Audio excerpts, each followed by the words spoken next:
morning. How are you? I read attention spans went down from 12 seconds to 8 seconds.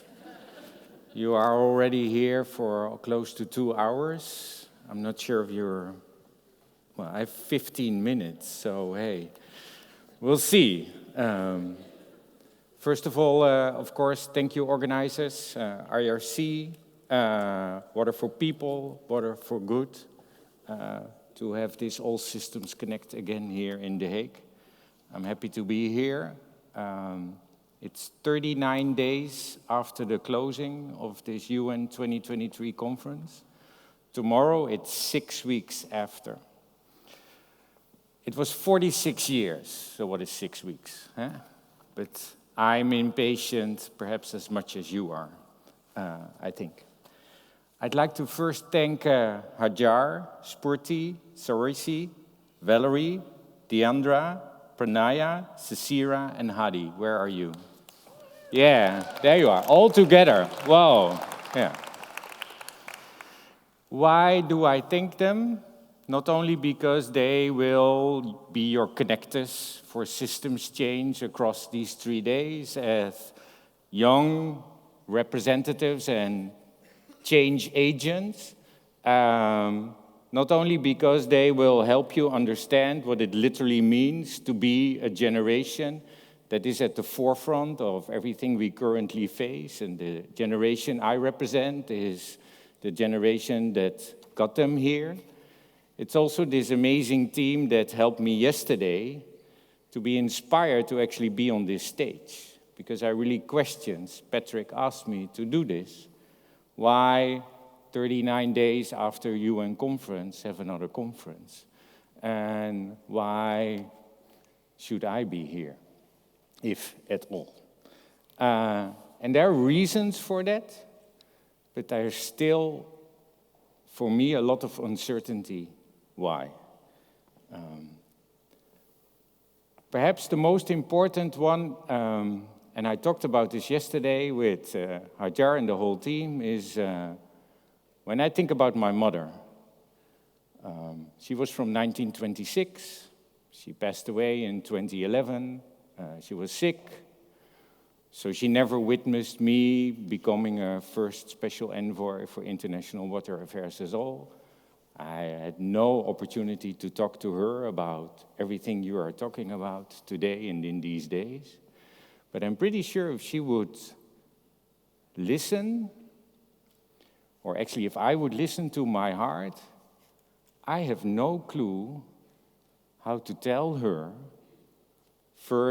one of the first female school directors post-World War II, a woman activist, a woman that invented the motto of the UN, leaving no one behind by herself, to tell her that billions of people, not hundreds, not thousands, lack access to water, sanitation, and hygiene facilities in 2023. I just have no clue. I really don't know what to say to her. Mom, here we are, celebrating the first ever in 46 years UN conference at the All Systems Connect Symposium here in The Hague, looking at leadership and feeling empowered and wanting to do the right thing right, how it is possible that in 2023, billions of people around the world lack access to these basic human rights. I just don't know. I don't have a good answer for her. So when it comes to leadership, we have to question ourselves what it actually means, bringing 11,000 people to New York. I'm a mentor for young climate activists. We brought them to New York against all odds. I mentor Namra Khalid from Pakistan. She came to New York, risking her life. But the climate activists we brought to New York 2 weeks ago, one of them It's too complex for me, this. You immediately understand it. It's Pamela, and Pamela is from Mexico, and she came up with what is the language of tomorrow. She tries to explain what language means in understanding our action and informing what we have to do. And this is an important one. This is the 3.5%. And I find it amazing. 3.5% is the totemic number coming from the work of Harvard political scientist Erica Chenoweth, whose global database of nonviolent social protest finds that when this percentage, 3.5%, of citizens engage in peaceful civil uprising, that are nearly certain to win. 3.5%. Chenoweth also finds that nonviolent resistance is twice as successful as the use of force. Lucky. There are 8 billion people on this planet, for those of you who know the math. That would imply the climate crisis requires a movement of 280 million people, which is a lot of human beings, but it's less than 4 billion when we look at WASH. In a sense, the rule recognizes that most people, most of the time, will be apathic and uninvolved, which makes it hard to mount an uprising, but also hard to stop once it actually gets started, especially if there's no violence to repulse bystanders. Historians, Chenoweth notes, have tended to fixate on violent upheavals, and so have the movies. But ordinary people all the time are engaging in pretty heroic activities. And I think you know many of them. Pretty heroic activities that are actually changing the way the world, and those deserve some notice and celebration as well. 3.5% of the world. We got 11,000 people in New York. It's not 280 million. It takes 3 steps, exactly 3 steps, to get from 11,000 to 280 million. We wasted 46 years to get together in New York. We can't waste 3 times 46 years to get an uprising that will get the water and climate crisis right. That is just impossible, unforgivable. So we have to think why we are here. Why are we in this stupidity of mankind, humankind? Well, it's the stupidity of mankind, probably, for sure. White, male, 55 pluses like me, got us in a place where we are today. They will not, literally not, present us with the solutions of tomorrow. Of course, Einstein said it. We can't create the future with the stupidity of the past. He said it a little bit more eloquently than I did. But it's true. But there is a business case for that stupidity. We designed everything in our systems, in policies, practices, programs, projects, finance arrangements, governments, the way we work together, talk to each other, the words we use. That is our sitting condition. 99% of everything we invest across the world, 99%, according to the IPCC, not according to Henk Ovink, from the 2019 Climate Change and Land Report, 99% of the global investment increase climate change. 1, second, make us more vulnerable for every dollar, euro, yen spent. Because we put them on in the wrong way, in the wrong place, destroying our environment, everything that actually could get us to a healthy, sustainable, and equitable future. So that's a dire challenge. But as is with the 3.5%, how can we turn 1 to 2, 2 to 4, 4 to 16, and 16 to a majority? How can we change and step up or against this lock-in that we face in our current systems? And this is, and I wrote this to Joris. Joris is also a white male, 50 plus, sorry. But he's doing a documentary on systems. And he sent me a picture yesterday. He was knocked down by the Berlin police while he was filming Occupy Berlin. It was actually a terrible picture he sent me. But I wrote him this yesterday. Writing a letter for yours. The world is about to explode. We really managed to put everything at risk.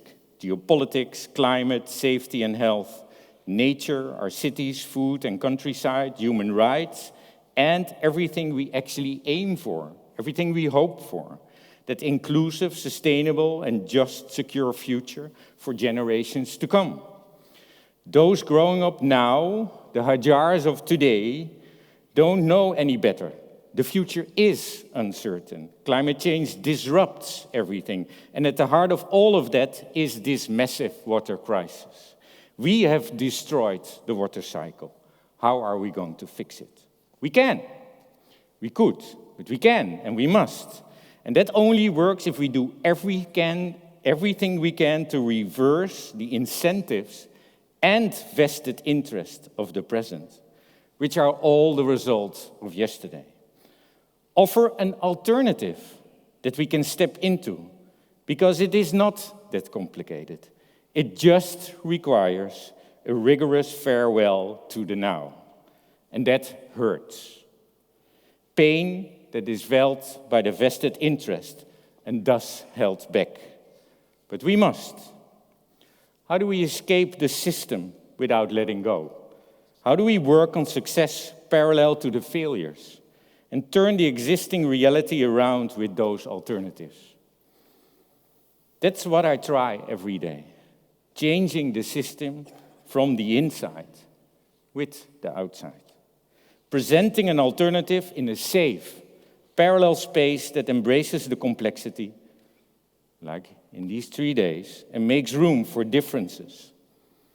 Acknowledge the differences and the ambitions for the future that we all want. Bring it back into the existing institutions for real change from the outside in. That is what the system, this documentary is making for me. How do you change the system to keep the world livable? I tried my way, you all try it your way. And I believe Joris, with his film, tries his way to make an inspiring but necessary contribution to the awareness of the how, why of that much needed change. I hope All Systems Connects can present us with an alternative to the existing practices, inspired by the 1%, provoking the 3.5%, to get a revolution going on water security for all. Because it's exactly that. We want, you all want, every mother, even every father wants water security for her or his child, right? Nobody wakes up, well, almost nobody wakes up in the morning thinking, I'm going to destroy water security for the generations to come, right? But still, every day, 99%, 99 cents of every dollar, every euro, every yen goes to the stupidity of the past. While we don't want it, we do it. So figure out in these 3 days how we can pick up ourselves with our hair out of, white male 50 pluses, out of those lock-ins that we're so vested in, fight those vested interests, not with anger or fear, but with a provocation that inspires by investing in water. And I was introduced, and I couldn't have said it better, water connects everything.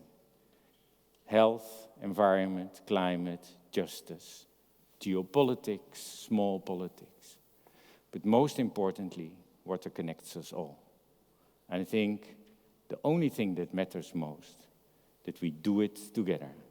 And if I look around, I actually have no clue how many people are here, but I'm pretty sure that with you and the ones you know, we have the 3.5%. So if you hold hands, can somebody turn on the light? Can somebody turn on the light? If you hold hands, we're in the break, eh? If you hold hands, how hard is it? Can you? Even if you're far away, can you hold hands? Yeah, get closer. You can't do this alone. Nobody can do this alone. If you hold hands, I see 3.5%, right? Can we deliver that change? Thank you.